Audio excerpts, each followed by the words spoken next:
So today I'm going to be talking about the five horses, and the five horses being our neurotransmitters, our five major neurotransmitters. And why I've called them the five horses is because I like to think of it, think of them like the horses that pull the chariot, and we, the observer, are behind those horses on the chariot, holding the reins, and we are looking forward, and we want to go and have those horses take us to a most beautiful life, a life that we can create by ourselves, intentionally, a life of well-being. And how do we do it if we don't really understand those horses that are pulling us? And our chariot is like the brain. So I'm going to say this brain that's full of neurons. Its only thing is really to keep us safe. It's been programmed to keep us safe. Back in the day, when we were all living in caves and in the wilds, we needed to have these kind of neurons and neurotransmitters firing to keep us safe. So when I realized that my brain actually was not programmed, that the software inside my brain was not programmed to make me happy, it was programmed to make me safe, a lot of things started to become more clear for me as to the decisions that I make and why I chase certain rewards, why I was always going, why did I always want to belong, why was I people pleasing, where did all of that come from? The absolute desire for alcohol, that reward that I was chasing, and how did it actually interfere with me um, really leading the life that I wanted? So if you imagine that you are sitting on a chariot, you've got these beautiful five horses that are pulling you, and you can, through your thoughts, you actually trigger those neurotransmitters. So that's where that's how our brain has evolved from the caveman days. But we need to get quite clear. We need to learn how to observe, how to think the thoughts that are going to fire those neurotransmitters. And the more clear we are in terms of how they work and what their role is, the more able we are going to be able to fire them. So the first horse I'm going to look at is the horse called dopamine. So dopamine is very often associated with pleasure and reward, the reward for pleasure. But interestingly enough, dopamine is actually the neurotransmitter that gets released in anticipation of the reward. So it energizes us, it motivates us to go into action to get a reward or to get food when we were in the cave. But now we're not in the cave anymore. So what kind of rewards are we chasing? So the role of this horse is to keep us motivated and to keep us going towards our goals, towards creating a fulfilled, happy life. So what we end up doing is we end up chasing false rewards. And false rewards are things like sugar, cookies, alcohol, shopping, those fast pleasures that kind of habituate.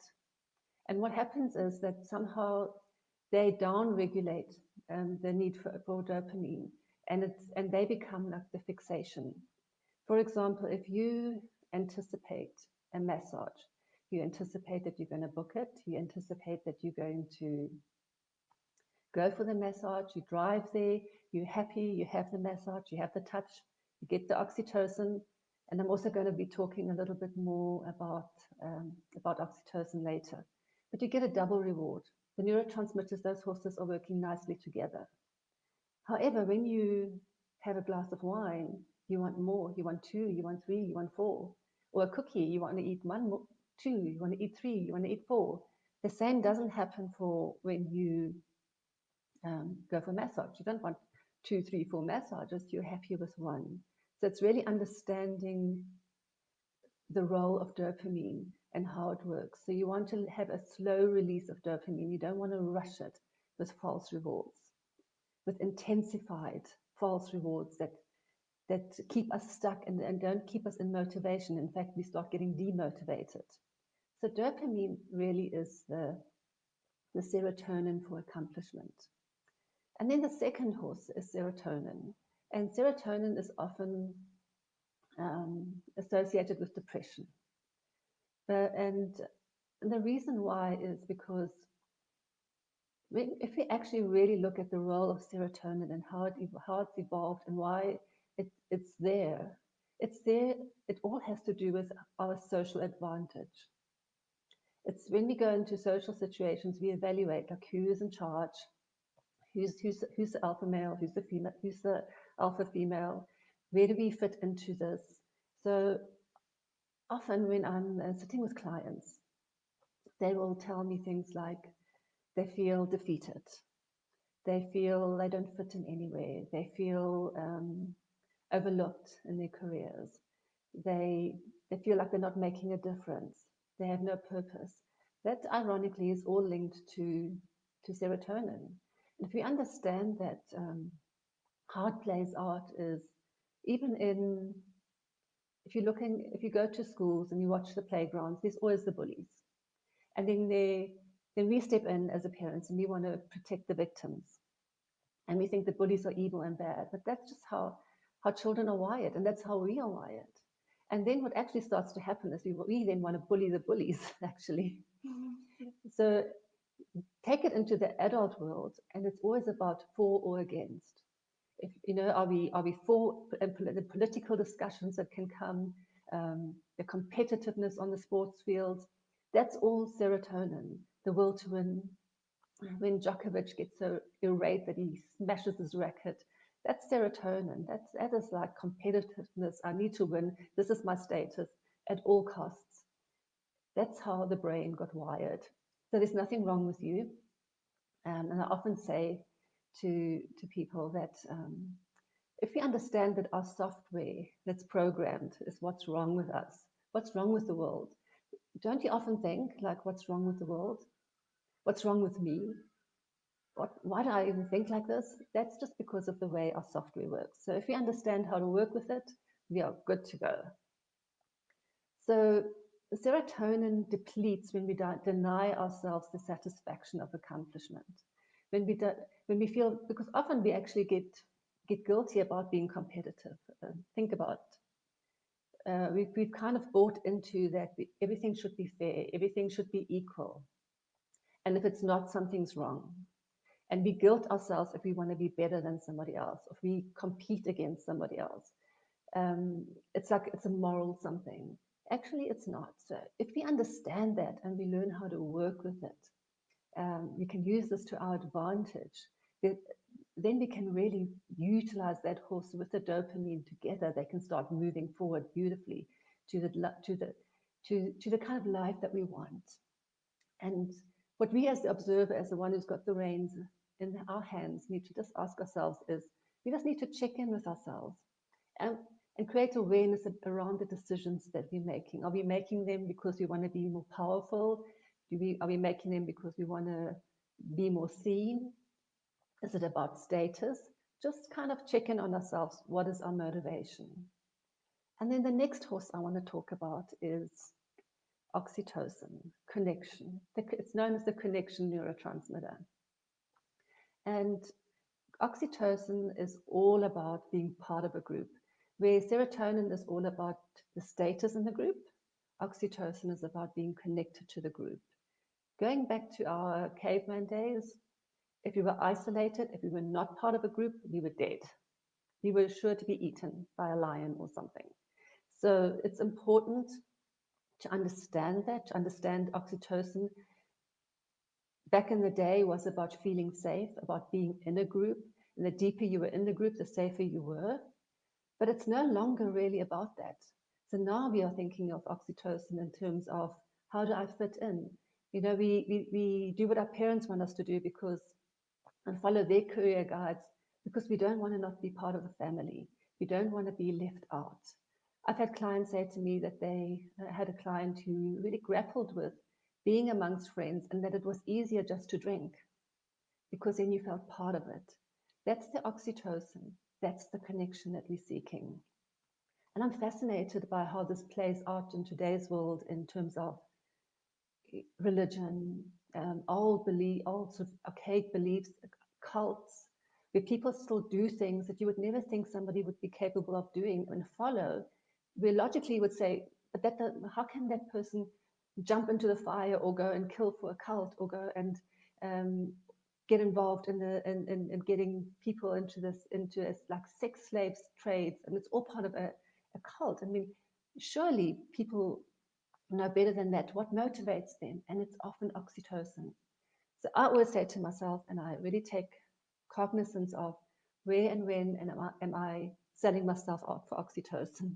When am I not wanting to disagree when I'm in a group conversation just because of how that I'll be seen? When am I people pleasing? When am I not setting proper boundaries because that would mean that I might be ostracized?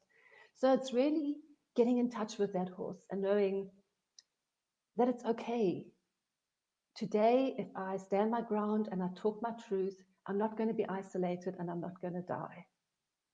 And then the next horse I want to talk about is, of course, endorphins. Now, endorphins is a neurotransmitter that gets released when we're experiencing pain to kind of dull the pain so that we can get to a safe place. If you look and you search for endorphins on YouTube, you'll often see them showing a lion eating a zebra and saying the zebra does not feel the pain because of the endorphins. And I really had a first-hand experience of this when I was giving birth to my second son. I had a home birth without painkillers, and everybody thought I was crazy. Like, who does that? Why go through the pain? And there was a moment of intense pain, and then there was an endorphin release like I had never experienced, euphoria.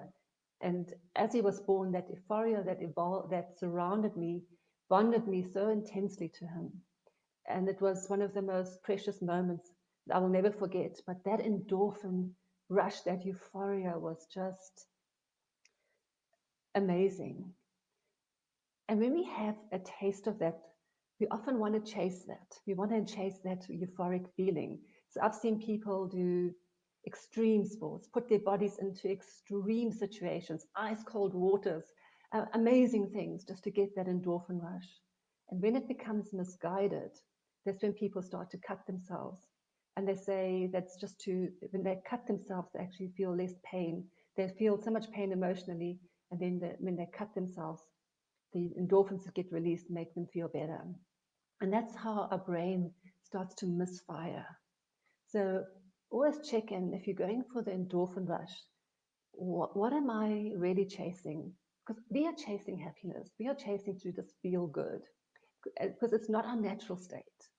But we can get there when we just use our neurotransmitters efficiently, effectively, and we are not at the effect of them, but we learn really how to use these horses. They're there to protect us. They're there to keep us safe on the road, on our journey, on our path to where we want to get to. And then the final one I want to really talk about is cortisol. And cortisol, as we know, is the endorphin that gets released. Well, not the endorphin, sorry, it's the neurotransmitter that gets released that when we experience high stress. It's actually the sister neurotransmitter to dopamine. The dopamine gets released in anticipation of pleasure and reward. Cortisol gets released in anticipation of pain or danger. And amazingly enough, in our world today, there's not a lion hiding behind a bush ready to eat us. We don't have predators around every corner. In fact, we are more safe than we have ever been. And yet our stress levels and our cortisol levels are beyond. Because suddenly today, our boss, our deadline becomes our stress, becomes our enemy, becomes our predator. What if we feel like we're going to die? A couple of times before my Facebook Live, I still feel that way. I feel like something is happening. Like my blood pressure, my heart starts beating fast. I start getting sweaty. It's like, what on earth? And then I can really just calm myself down and say, listen, it's just Facebook Live. Take a breath. You're not going to die. People are here to support you. People are here to listen and learn. So just be yourself and give up yourself. So that's how we can really engage with these neurotransmitters. And it is really important. For me, when I understood the role of these neurotransmitters, I got much more clarity around them. I realized that understanding them helped me change my relationship with my brain. There wasn't something wrong with me. There wasn't something bad or morally skewed. It was just my brain trying to protect me. It was my horses that were trying to just get me on the straight and narrow. And when I was giving my dopamine horse too much dopamine, it was rearing ahead and wobbling everything and bringing everything to a standstill or getting the whole chariot to fall over. So a lot of times our brain is seeking the neurotransmitters of happiness in misguided ways. If we just understand that, and then we do actions that end up with us beating ourselves up. We beat ourselves up for trying to be special, for trying to seek approval, for trying to get status, for being competitive, for going along with a group and even though we disagree, constantly over-satisfying our need for rewards, by over-drinking, overeating, our addictions. So when we do all of these things, we're actually using the natural tendency of our brain against us. We don't have to do that anymore. We need to have compassion for ourselves. We need to choose, understand our thoughts. As I said in the beginning, our thoughts actually fire those neurotransmitters. And it's our thoughts. We understand if we can just get in touch with our thinking, how our thinking creates our feelings, and how our feelings then drive our actions through the neurotransmitters that are getting fired. You know, how many times have you not, in the middle of the night, gone and eaten more cookies or gone and drunk more wine? That is when we're overusing the neurotransmitter dopamine, and we're seeking false pleasures. So have compassion for yourself. Understand your horses. Understand if they are really pulling together and you can steer them. You can choose this beautiful life of well-being, of purpose. You can utilize the neurotransmitters for what they're supposed to be. You can have a steady release of dopamine that keeps you motivated daily to move you forward. You'll get the pleasure reward every day in your small accomplishments. You can use serotonin to get yourself to compete against yourself, to just get yourself motivated to create, to get better, to evolve. Serotonin is a lot about evolving and pushing ourselves forward and not staying where we are. It's learning, it's growing. It's beautiful if we engage our serotonin that way. And then our oxytocin for connection, finding connection to ourselves. Firstly, really loving and being compassionate with ourselves, and then bringing that truth into everything that we surround, being part of groups that lift and innovate us, where we can speak our truth. And endorphins, exercise, but don't over-exercise. Know the role of endorphins. Don't push your body too hard. Understand endorphins are there to protect you when you do hurt yourself. And then really, really engage in meditation practices, in awareness practices, in breath work to bring you into the now so that your stress hormones and your stress releases can come down. And this way you can work beautifully with your horses. So become the observer and use your neurotransmitters. Don't be at the effect of them. I hope you found this helpful. I hope you found it useful. And as always, so good to be with you on a Saturday morning. Have a beautiful Saturday. Sending lots of love to everybody who haven't got to watch it now. I hope you're going to watch this later and comment and let me know what some of your insights were or any questions that you might have. Thank you. Bye.